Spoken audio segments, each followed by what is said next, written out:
Chapter number 1. The Fun They Had. Margie even wrote about it that night in her diary. On the page headed 17 May 2157, she wrote, "Today Tommy found a real book. It was a very old book. Margie's grandfather once said that when he was a little boy, his grandfather told him that there was a time when all stories were printed on paper.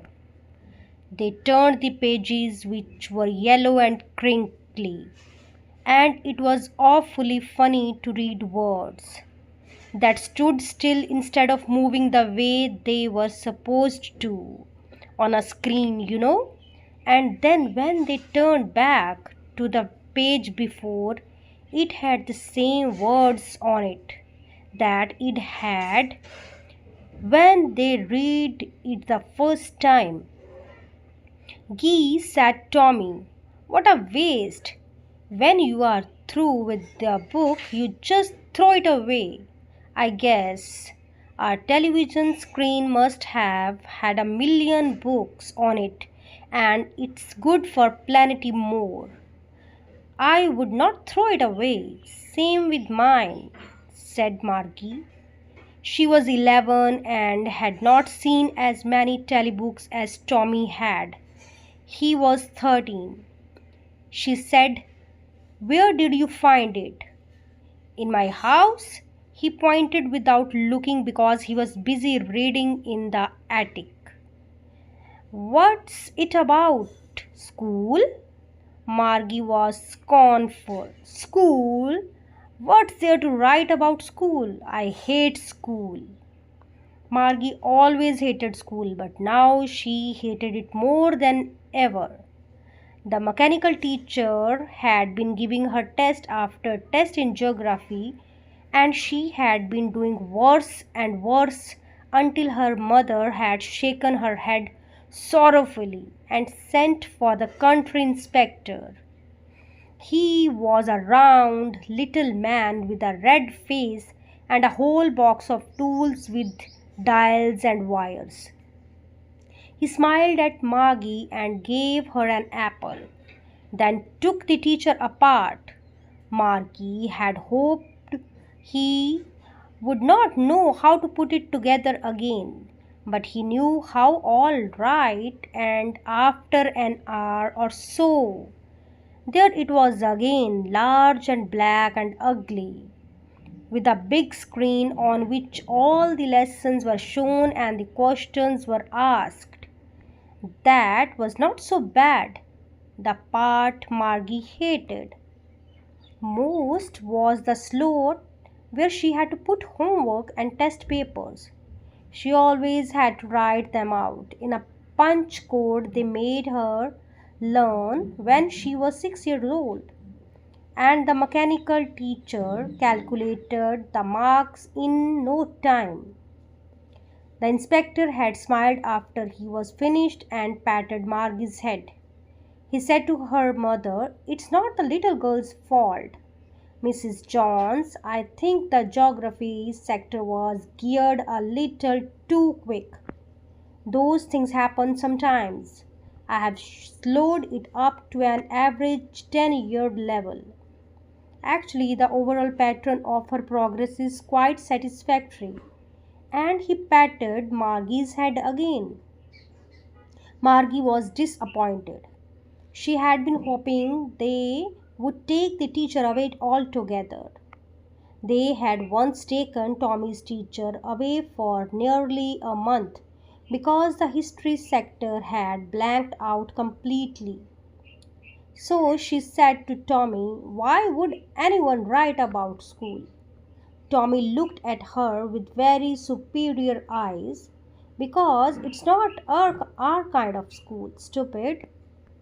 This is the old kind of school that they had hundreds and hundreds of years ago," he added, loftily pronouncing the word carefully. "Centuries ago." Margie was hurt.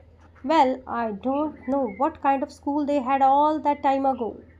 She read the book over his shoulder for a while, then said, anyway, they had a teacher. Sure, they had a teacher, but it was not a regular teacher. It was a man. A man? How could a man be a teacher? Well, he just told the boys and girls things and gave them homework and asked them questions. A man is not smart enough. Sure, he is. My father knows as much as my teacher. He knows almost as much. I betcha. Margie was not prepared to dispute that.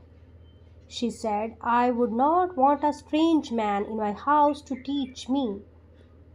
Tommy screamed with laughter. You don't know much, Margie. The teachers did not live in the house. They had a special building and all the kids went there. And all the kids learned the same thing. Sure, if they were the same age. But my mother says a teacher has to be adjusted to, to fit the mind of each boy and girl it teaches and that each kid has to be taught differently.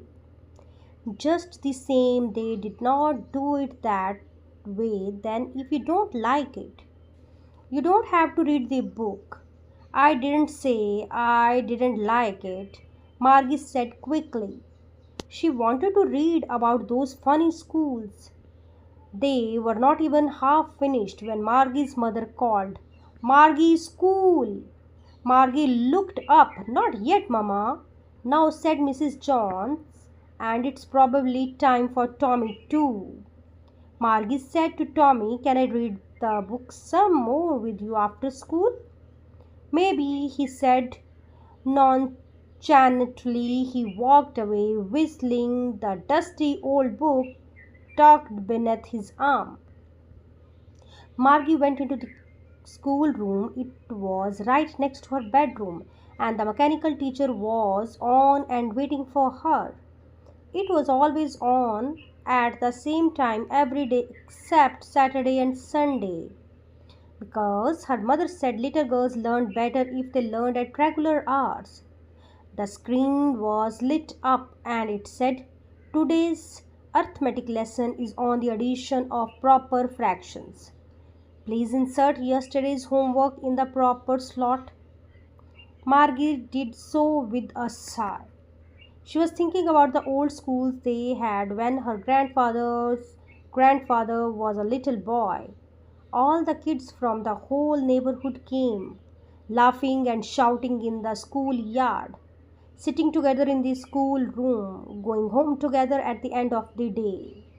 They learned the same things so they could help one another with the homework and talk about it.